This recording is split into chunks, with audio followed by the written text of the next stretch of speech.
memberikan materi tentang tipologi para filosof dan manusia yang percaya Tuhan dalam khazanah filsafat Islam.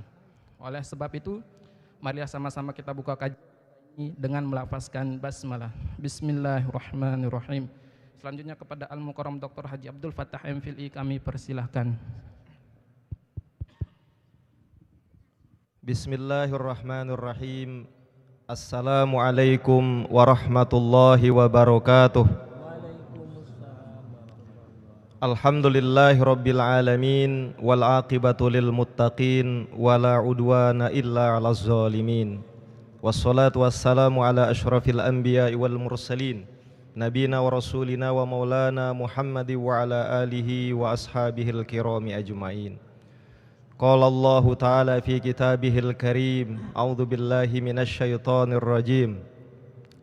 Wa qalu ma hiya illa hayatunad dunya namutu wa nahya wa ma yuhlikuna illa dahr ma lahum bidzalika min ilm inhum illa yazunnun. Wa qala ta'ala aidan fi kitabihil karim, a'udzu billahi minasy syaithanir rajim. Wa qala ar-rasul ya rabbi inna qaumi ittakhadhu hadzal qur'ana mahjura. Wa qala Rasulullah sallallahu alaihi wasallam khairukum man ta'allamal Qur'an wa 'allamah, amma ba'd. Ma'asyiral muslimin wal muslimat, hadirin hadirat jamaah salat maghrib yang dirahmati Allah.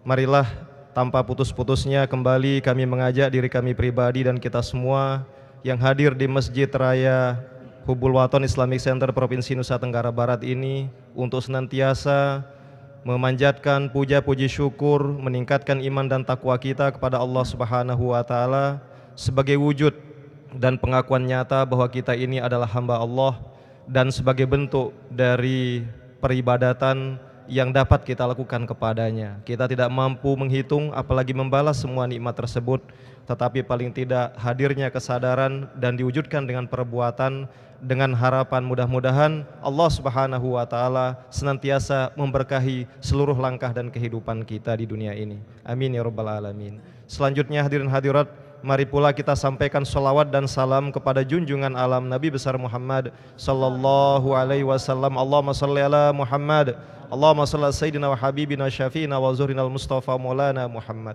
Mudah-mudahan kita semua dari waktu ke waktu selalu berusaha untuk menjalankan ajaran-ajaran dari baginda Rasul dalam rangka menghidupkan dinul Islam, dan karena itu pula atas izin dari Allah Subhanahu wa taala mudah-mudahan di hari akhirat kelak kita akan mendapatkan syafaat atau pertolongan atau bantuan yang sangat membantu dikala semua huru-hara yang terjadi pada hari kiamat kelak dan kita selamat dan masuk surga bersama baginda Rasul Muhammad SAW. Amin ya rabbal alamin. Hadirin hadirat jamaah kaum muslimin muslimat yang dirahmati Allah. Pada malam ini, malam Ahad yang penuh berkah, tanggal 14 September 2019 miladiah atau bertepatan dengan malam 15 Muharram 1441 Hijriah, izinkan kami menyampaikan materi sebagai kelanjutan dari 3 malam sebelumnya. Ini masih kita temanya adalah seputar wacana ketuhanan dalam khazanah filsafat termasuk filsafat Islam.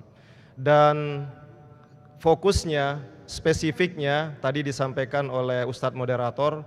Jadi judulnya malam ini adalah tipologi para filosof atau ahli filsafat dan manusia yang percaya kepada Tuhan dalam khazanah filsafat Islam.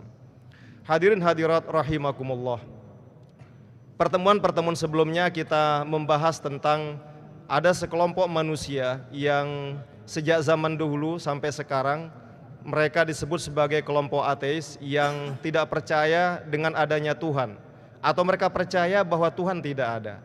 Maka dalam kesempatan ini ternyata dalam khazanah filsafat Islam paling tidak ada 3 kelompok ahli filsafat atau para filosof atau umat manusia, ya terlepas apapun agamanya, ya yang dikelompokkan mereka ini terkait dengan kepercayaan mereka kepada Tuhan selama ini. Dalam hal ini menarik apa yang diungkap oleh salah satu tokoh yang mungkin tidak asing lagi bagi kita para jamaah, yakni Imam Al-Ghazali yang disebut sebagai Hujjatul Islam yang hidup pada pertengahan abad 5 Hijriah atau pertengahan abad 12 Masehi. Beliau terkenal sebagai Hujatul Islam karena jasa-jasa beliau, Imam Al-Ghazali, dalam membentengi akidah umat Islam dari serangan-serangan orang zindik, serangan-serangan orang musyrik yang ingin menghancurkan akidah kaum muslimin, termasuk dari para ateis semacam itu. Bahkan di lain sisi, dan ini juga menarik ya, kami menemukan bahwa ada istilah lain lagi sebetulnya yang dimiliki oleh Imam Al-Ghazali yang mungkin jarang kita dengar. Beliau disebut juga sebagai Bahrul Mughriq. Imam Ghazali sekali lagi dikenal sebagai Bahrul Mughriq, yakni lautan yang menenggelamkan, lautan ilmu yang menenggelamkan siapa saja yang akan melawan beliau. Tidak peduli apakah 5, 10 atau 1 negara sekalipun, karena kehebatan ilmu yang dimiliki oleh Imam Al-Ghazali rahimahullah. Beliau pakar di bidang ilmu kalam, beliau juga mendalami filsafat dan banyak karya tentang filsafat beliau, termasuk beliau juga di akhir hidup beliau menggabungkan antara fikih dengan filsafat dalam wujud terkenal dalam kitab beliau Ihya Ulumuddin, dan beliau adalah menjadi orang yang selalu dekat kepada Allah, dan beliau lebih memilih di akhir hidup beliau ini menggabungkan filsafat dalam bentuk tasawuf, yakni tidak hanya mengandalkan akal tetapi juga akal harus dikombinasikan dengan hati. Bahkan hati harus menjadi imam dibanding atau terhadap akal. Jangan sebaliknya. Jika akal menjadi imam terhadap hati, maka yang terjadi adalah huru-hara, angkara murka, nafsu dan sebagainya. Tetapi ketika iman menguasai akal, maka insya Allah peri kehidupan manusia, ya, satu sisi ia tidak akan asing di dunia ini meskipun perubahan teknologi begitu cepat, karena dia tidak mengekang akalnya untuk belajar. Tetapi meskipun ilmunya tinggi, teknologinya tinggi, maka dia tidak akan menjadi orang ateis atau anti kepada Tuhan seperti yang terjadi yang kita jelaskan beberapa pertemuan sebelumnya, tetapi justru semakin menambah kedekatannya kepada Allah Subhanahu wa taala. Hadirin hadirat rahimakumullah, dalam pandangan Imam Al-Ghazali seperti yang tertuang dalam kitab beliau yang termasuk sangat terkenal yang bernama Al-Munqidh Minadh Dhalal. Sekali lagi, Al-Munqidh Minadh Dhalal, yakni penyelamat dari kesesatan, yang versi belakangan ini juga terbit tahun 1981 di Karachi, Pakistan. Tetapi insya Allah tidak akan merubah isi dari terbitan sebelumnya.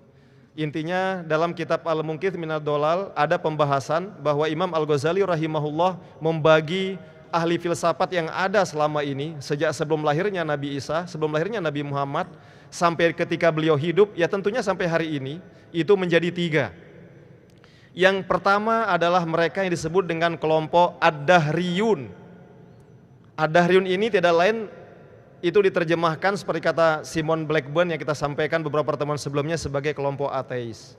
Bahasa Arabnya adalah Ad-Dahriyun, yakni kelompok ateis yang ya percaya bahwa Tuhan itu tidak ada, Allah tidak ada. Sebaliknya, atau mereka juga mengakui bahwa semua terjadi di alam ini karena keajaiban semata. Dalam hal ini, ternyata sejak zaman Rasul, ya, kenapa kelompok ateis ini disebut dan Ad-Dahriyun para jamaah? Ternyata ada dasarnya di Al-Quranul Karim. Ternyata sebelum Islam hadir di negara atau di wilayah Arab saat itu, di masyarakat Arab jahiliyah, mereka memang tidak mengenal Tuhan. Yang dibawa oleh Nabi Isa sebelumnya sudah mereka pungkiri, sudah mereka selewengkan. Sehingga menurut orang Arab jahiliyah, ya, yang ada adalah waktu. Semua yang terjadi di alam ini adalah sesuai dengan sistem mekanik, terjadi begitu otomatis, dan ketika waktu terus berjalan, kita akan mati ditenggelamkan oleh waktu. Di mana waktu itu sendiri dalam bahasa Arab disebut dengan ad-dahar, dan ada di Al-Quran dalam surah Al-Jathiyah ayat 24 yang kami baca di muqaddimah tadi. Wa qalu ma hiya illa hayatuna dunya namutu wa nahya wa ma yuhlikuna illa dahar. Orang-orang Arab jahiliyah mengatakan, sesungguhnya kehidupan kita di dunia ini, kita mati, kita hidup, hanya berjalan begitu saja. Dan yang mematikan kita tiada lain adalah waktu dan bukan Tuhan. Ini kata orang Arab jahiliyah. Dan dalam kitab Asbabun Nuzul, ayat ini turun menurut riwayat dari sahabat Abu Hurairah, yakni pada orang Arab jahiliyah yang mereka hidup pagi siang malam karena kebodohan mereka, karena ketiadaan iman mereka, Mereka mengatakan ad-dahar tadi. Wa ma yuhlikuna illa dahar. Yang menghidupkan dan mematikan kita tidak lain adalah waktu. Kita lahir dari perut ibu kita karena waktu. Seandainya waktu itu diam, mungkin ibu kita tidak jadi hamil. Ya, keburu dia juga mati duluan. Atau alam ini statis. Nah, ternyata para jamaah rahimakumullah, dahriyun yang berasal dari al-jathiyah ad-dahar tadi, ya, penggal ayat yang ke-24 tadi, itu juga terjadi sampai hari ini. Dan menurut Imam Ghazali inilah para ateis yang mereka mempercayai tidak ada Tuhan. Dan ternyata para jamaah rahimakumullah, Imam Ghazali hidup di pertengahan abad 12. Sekarang kita masuki abad ke berapa ini? 21 ya. 1000 tahun berikutnya bukannya berkurang kelompok ateis ini, bahkan kita sampaikan angkanya semakin mengkhawatirkan. Ya, termasuk di Timur Tengah, termasuk di belahan dunia timur seperti kita di Indonesia, cuma terselubung. Tetapi diteliti sekali lagi, ternyata mereka menyebarkan fahamnya melalui IT, ya, melalui alat-alat seperti internet, melalui gadget, melalui HP dan sebagainya. Jadi kita waspadai generasi muda kita sekarang. Nah, para jamaah rahimakumullah, ini kelompok pertama, kelompok ateis, dan dia juga punya berbagai cara, dan dia juga banyak kelompok-kelompoknya. Kemudian yang berikutnya, kelompok kedua ini yang disebut dengan Imam Ghazali sebagai at-tabi'iyun. Kelompok at-tabi'iyun ini adalah semacam orang yang cerdas, orang yang pintar, bukan orang bodoh. Seandainya hadir di zaman kita sekarang ini, dia udah menulis buku ratusan barangkali. Dia hebat, dia peneliti, dia researcher, dia juga boleh jadi guru, teacher atau dosen, ya lecturer di kampus-kampus dan sebagainya. Dia mengakui kehebatan alam ini para jamaah, ini kelompok at-tabi'iyun ini. Atau ya, mereka mengakui kehebatan alam, keajaiban alam, hukum-hukum mekanik yang ada di alam ini, tetapi ujung-ujungnya mereka tidak percaya adanya Tuhan. Hampir mirip, ya beda tipis dengan tadi. Kalau tadi ya straightforward, to the point, tidak ada Tuhan atau ateis dogmatik, maka ini dalam tipologi atau dalam istilah dari Simon Blackburn kemarin, kelompok kedua ini, kelompok naturalis atau at-tabi'iyun ini, ya mungkin termasuk dalam kategori ateis agnostik. Jadi dia lama berteori ribuan halaman buku dia tulis, ujung-ujungnya semua terjadi kebetulan. Ya jadi kita hidup ya begini aja, kalau kita mati selesai cerita hidup kita. Ya makanya selama kita hidup lakuin apa aja katanya kan. Dari situ lahir juga kelompok, ya ada yang pragmatis, pokoknya yang penting saya senang, mau ngapain aja. Kebenaran itu ukurannya adalah apa yang bisa diterapkan hari ini, apa yang bisa kita lakukan, apa yang bisa bermanfaat untuk kesejahteraan manusia. Dan para jamaah rahimakumullah, termasuk dalam kelompok ini, itu sekali lagi para cendekiawan. Yang kadang-kadang pemikirannya ini, kalau dalam tanda kutip kita tidak hati-hati, tidak kita bingkai dengan iman, bisa meracuni akidah umat Islam, terutama generasi muda yang belajar di negara barat, atau yang belajar filsafat. Makanya bagi kami, ya filsafat ini seperti pisau bermata dua. Kalau kita salah menggunakan, mirip seperti misalnya pisau dapur, bisa kita gunakan untuk kejahatan, menodong orang, membunuh orang dan sebagainya. Tapi pisau juga bermanfaat untuk potong hewan kurban kan. Kalau nggak pakai pisau bisa pakai sepatu kemarin kan. Iya, keburu nggak jadi itu dipotong hewan kurbannya. Bisa juga untuk di dapur dan sebagainya. Jadi filsafat ibarat pisau bermata dua. Nah, kaitannya dengan kelompok at-tabi'iyun ini para jamaah rahimakumullah, mana contohnya yang berkembang saat ini? Di antara yang termasuk adalah paham empirisme dari John Locke. Bagi dia, kebenaran itu adalah sesuatu yang empiris. Mana empiris yang nyata? Mana contoh nyata sederhana? Apa yang kita pakai hari ini? Peci yang tiang gunakan warna hitam. Maka siapapun yang memandang peci tiang wajib kesimpulannya hitam. Kalau ada yang bilang salah bukan hitam tapi putih, maka harus pakai kacamata orang itu. Kenapa? Karena dari segi penglihatan, observasi salah. Itulah empiris. Begitu juga mikrofon ini. Mic yang tiang gunakan sekarang, yang kami pakai, tentu dia tidak hitam, tetapi warnanya apa? Keabu-abuan, mengkilap. Begitu juga air yang ada di depan. Apakah air depan ini warnanya hitam seperti kopi kapal api namanya? Pasti semua kita mengatakan air itu putih atau bening. Tapi konon maaf kalau di Malaysia jangan sebut air putih katanya. Konon istilah air putih itu konotasinya negatif di Malaysia ya. Ya jadi air kosong katanya kalau nggak salah ya. Ini air kosong. Jangan bilang air putih. Air putih itu kayak yang dipunyai oleh laki-laki itu. Ya, jadi kalau kita bilang air putih di Malaysia kaget dia. Wah, ore dengan ne bahasa Sasak kurang lebih kok ngomongnya kotor, jorok, karena kita tidak tahu. Ya, kalau di sana air kosong. Nah, kembali ke empiris oleh John Locke. Jadi siapapun yang mengatakan air ini warnanya hitam atau merah, hatta dia bergelar 1000 profesor sekalipun, salah orang itu. Kenapa? Fakta mengatakan bahwa memang air inilah bening. Ya. Begitu juga hukum-hukum alam yang sangat kompleks para jamaah. Suara kita kok bisa keluar, apa penyebabnya, dan seterusnya. Jadi sungguh sangat luar biasa. Itu semua bersifat empiris. Kemudian juga ada yang paham berikutnya juga yang berkembang, yang disebut dengan paham kapitalisme, ya, dari Max Weber misalnya. Jadi kebenaran yang ada di alam ini, ya, adalah mereka yang memiliki kapital. Dia memiliki kekuatan, dia memiliki sejumlah materi. Itulah kebenaran dan kekuatan atau power yang harus dimiliki oleh manusia. Makanya negara barat hari ini akhirnya apa? Berlomba-lomba mengejar materi. Masjid itu nomor sekian, Tuhan nomor sekian. Yang penting kita banyak materi, yang penting hidup kita sejahtera, maka kita bahagia di dunia ini. Ya, ini umpamanya semacam itu, ya. Jadi ada materialisme, ada empirisme, termasuk paham-paham lain yang berkembang. Kemudian yang ketiga para jamaah rahimakumullah, yang insya Allah kita semua di dalamnya di sini, Imam Ghazali menyebut kelompok ketiga, kelompok manusia ini dan termasuk ahli filsafat, sebagai kelompok al-ilahiyun. Al-ilah, ya kan? Al-ilah dari kata Tuhan. Al-ilahiyun ini adalah ahli filsafat dimanapun dia lahir, kapanpun, selama dia percaya adanya Tuhan, adanya Allah, maka dia adalah al-ilahiyun, yakni mereka yang mengimani adanya Allah Subhanahu wa taala.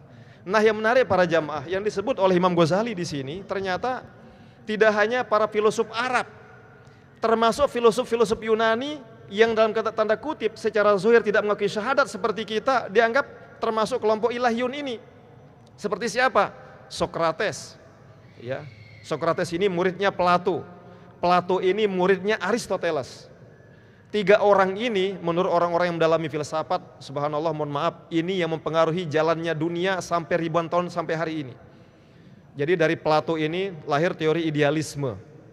Dia yang kemudian diadopsi oleh filosof-filosof muslim lain, terutama penekanannya apa? Pada ide, pada ruhani, termasuk ke tasawuf.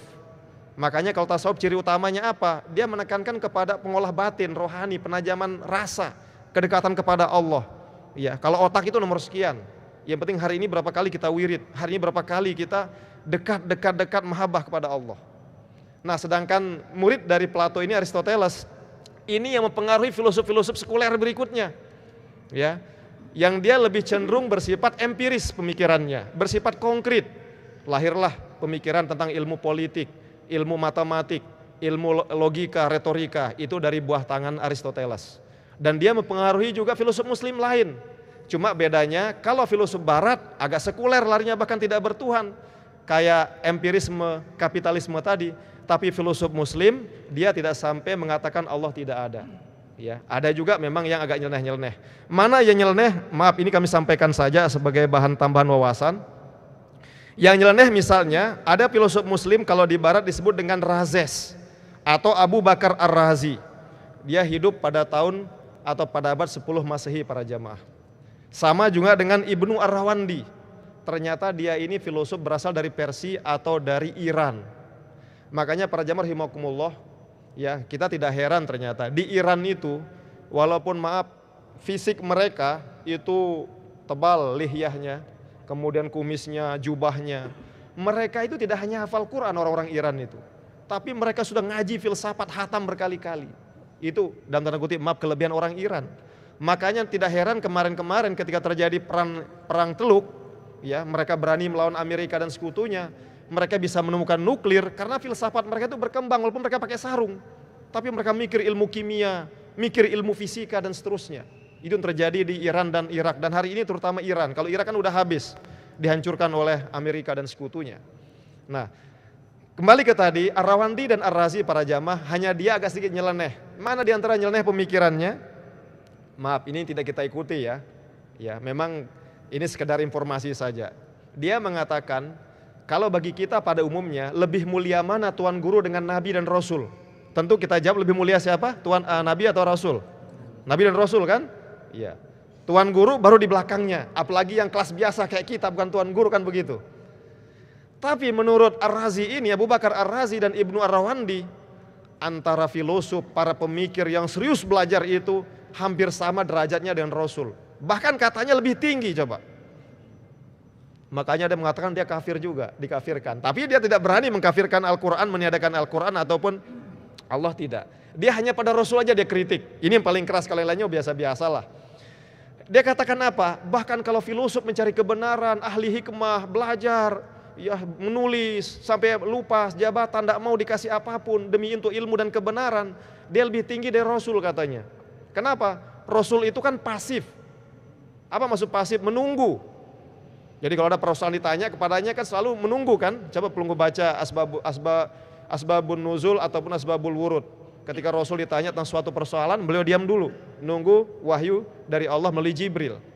Kalau tidak ada, ditawakufkan, didiamkan persoalan itu dulu sampai ada hukum-hukum baru atau informasi yang datang dari langit. Ya, jadi itu yang terjadi. Makanya kadang sampai Rasul pun diam 3 hari sampai sebulan dalam kasus ketika dituduhnya melakukan selingkuh istri beliau yang bernama Siti Aisyah ya. Ya, beliau dituduh selingkuh, itu ayat tentang itu sampai 1 bulan baru turun. Jadi Rasul diam. Nah, ini satu contoh sederhana yang disebut ya bahwa posisi Nabi atau Rasul itu bersifat pasif. Tapi orang-orang ilmuwan ini yang soleh ini katanya apa? Aktif. Ketika ada persoalan cari buku, belajar, cari, buka Al-Quran, buka tafsir, buka filsafat, buka ilmu kimia fisika, berijtihad dengan sungguh-sungguh, lupa makan, lupa semuanya, baru disimpulkan. Itu kerja keras. Ya, jadi itu pikiran mereka, hanya ini aja yang terlalu melenceng lah. Makanya mereka disebut sebagai kelompok rasionalisme anti profetik. Terlalu masuk akal, pemikirannya terlalu jauh dan anti kepada ketuhanan. Hanya itu, ini yang ada di kelompok al-ilahiyun itu dari umat Islam. Para jamaah rahimakumullah, sebelum mungkin ada tanya jawab terkait dengan 3 kelompok itu, sedikit untuk ya memberikan selang-seling begitu tentang kisah yang terjadi pada zaman baginda Rasul Muhammad SAW. Jadi pada suatu hari Rasul ketiduran di bawah pohon karena kelelahan, ya. Kemudian tiba-tiba beliau terbangun. Ya, kita semua tahu kisah ini. Beliau terbangun karena ada berisik suara pedang dikeluarkan dari sarungnya. Ternyata ketika beliau bangun berdiri dengan gagahnya, ya, di hadapan Rasul adalah Da'sur, salah satu pemuda suku Quraisy yang sangat gagah berani, ya, ingin membunuh baginda Rasul. Kemudian dia bertanya kepada Rasul, "Wahai Muhammad, siapakah yang dapat menyelamatkan kamu dari ayunan pedang ini hari ini?" Nabi Muhammad SAW menenangkan diri para jamaah, kemudian dengan tenang mengatakan Allah Subhanahu wa Ta'ala dan penuh keyakinan. Karena yang menjawab adalah baginda Rasul, manusia luar biasa dan paling mulia di alam ini. Pedang itu seketika jatuh dan si Da'sur menggigil kedinginan. Akhirnya situasi berubah 180 derajat. Dia kedinginan, dia yang tersungkur. Kemudian Rasul mengambil pedang itu dan bertanya kepada Da'sur, "Sekarang Da'sur, siapa yang menyelamatkan ente?" "Ya engkau ya Muhammad. Kalau engkau tidak maafkan saya, ya mati saya dibunuh oleh pedang itu." Tapi baginda Rasul mengklarifikasi, Allah Subhanahu wa Ta'ala yang menyelamatkanmu. Ambil pedangmu, silakan pulang. Nah, rupanya para jamaah, peristiwa ini membekas bagi diri si Da'sur. Ketika di tengah jalan dia balik lagi. Bukannya mau menyerang Nabi dengan meminta bala bantuan lebih besar, tetapi dia menyatakan masuk Islam. Ini adalah salah satu kekagumannya dengan pribadi orang-orang beriman, terutama komandonya orang beriman lagi, yakni baginda Rasul Muhammad SAW. Nah, sekarang dalam kondisi kita sekarang ini terkait dengan kelompok kembali ke al-ilahiyun atau orang yang beriman atau ahli filsafat yang beriman.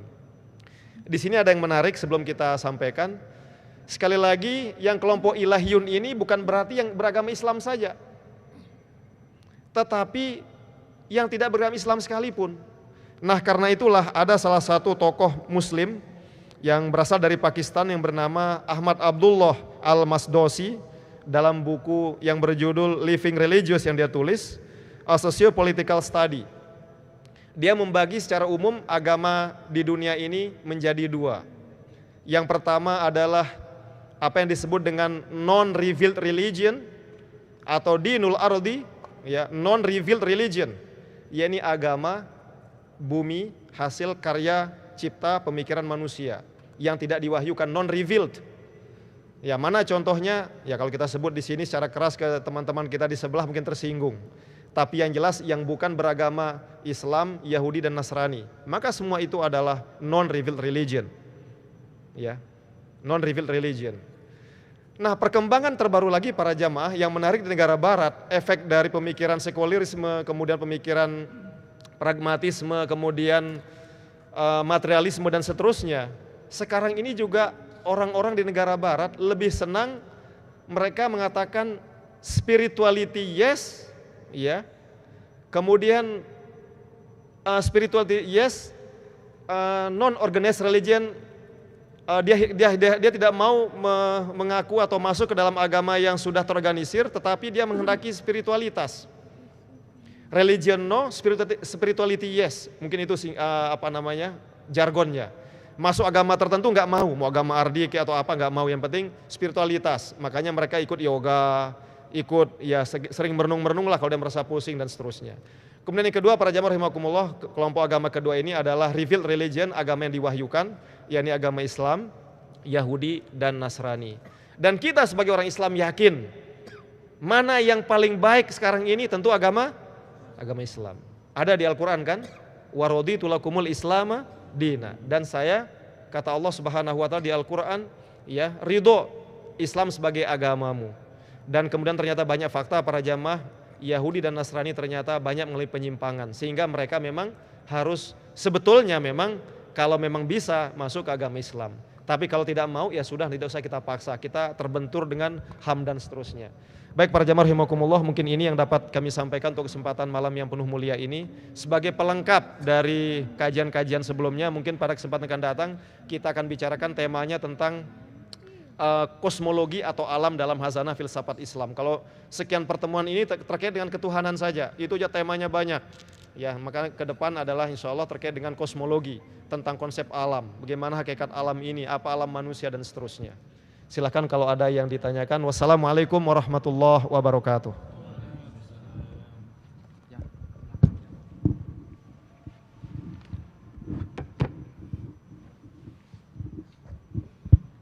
Bismillahirrahmanirrahim. Assalamualaikum warahmatullahi wabarakatuh. Begini Ustadz, ada yang ingin saya tanyakan. Mungkin dalam Islam para ulama sepakat bahwa LGBT itu haram hukumnya. Tapi bagaimana pendapat Ustadz tentang menteri agama yang ikut di sebuah komunitas tersebut sampai nangis-nangis sampai bilang, maaf kami tidak bisa mengayomi kalian. Seperti itu Ustadz. Sekian, Assalamualaikum warahmatullahi wabarakatuh.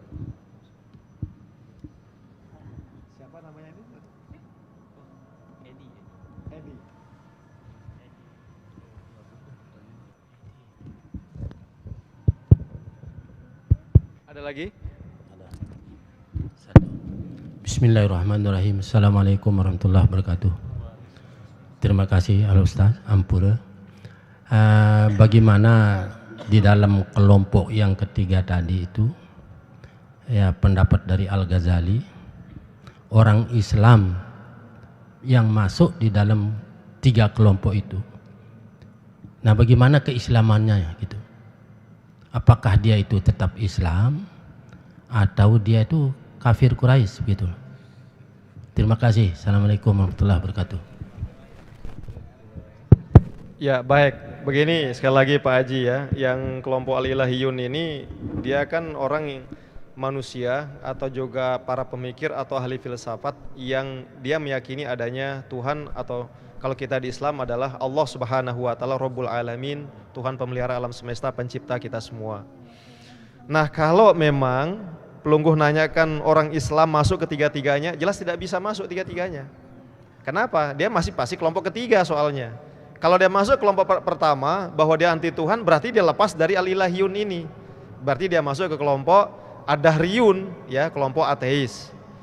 Bagaimana dia kemudian orang Islam rajin belajar jadi saintis seperti Allah yarham salah satu mantan presiden kita ya yang wafat beberapa hari yang lalu ya, presiden ketiga kita, Profesor Dr. Ing B.J. Habibie.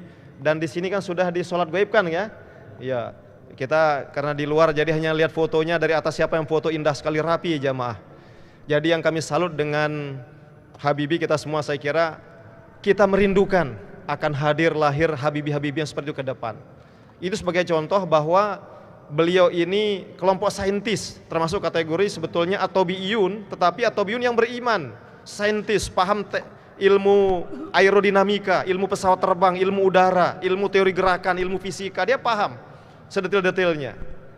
Nah, pada saat yang sama beliau juga paham agama Islam, beliau paham fikih, beliau paham usul fiqh, beliau orang pesantren, bahkan beliau menginisiasi lahirnya Asosiasi Dosen Indonesia.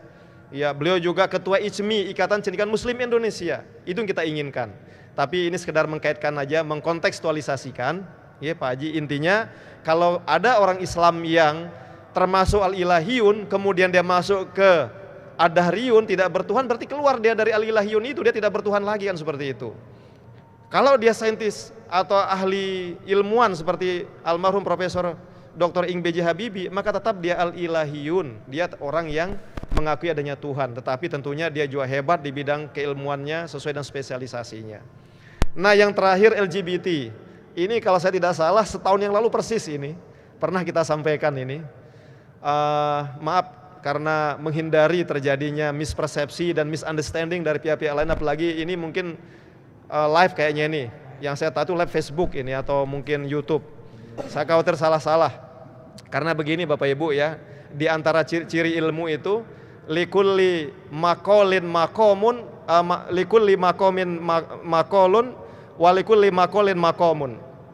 Jadi setiap tempat itu punya omongan tersendiri.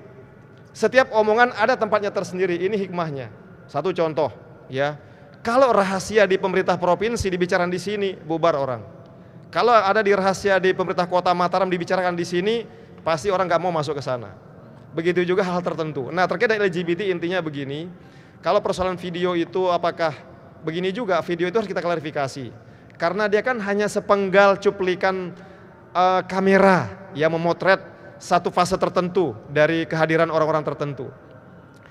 Kalau mungkin ya beliau sebagai pejabat ya Menteri Agama kita yang melihat LGBT ini sebagai fenomena anak muda yang dianggap tren yang terjadi saat ini dan boleh jadi secara kriminal tidak mengganggu orang lain, kemudian mungkin beliau respon, ya silahkan saja ya, karena beliau adalah pejabat negara. Sama kayak Bapak Ibu misalnya kalau kita menjadi gubernur dan gubernurnya muslim, diundang oleh rakyat kita di NTB ini oleh non muslim adakan upacara agama. Kita hadir tentu dalam tanda kutip karena terpaksa sebagai pemimpin, tapi sebagai pribadi boleh jadi tidak. Nah, tetapi kalau beliau ternyata secara pribadi ya kemudian bahkan mengapresiasi misalnya atau bahkan memberi ruang, sangat disayangkan. Tapi hal ini saya kira kalau Bapak Ibu nanya ke tiang pribadi, maka LGBT ini sangat berbahaya dan membahayakan. Ya, sangat berbahaya dan membahayakan. Sudah jelas di Al-Quran, apapun alasannya tidak benar. Banyak efeknya, efek kesehatan, efek sosial, efek kriminal dan seterusnya. Mungkin pada kesempatan ini bisa kita jelaskan.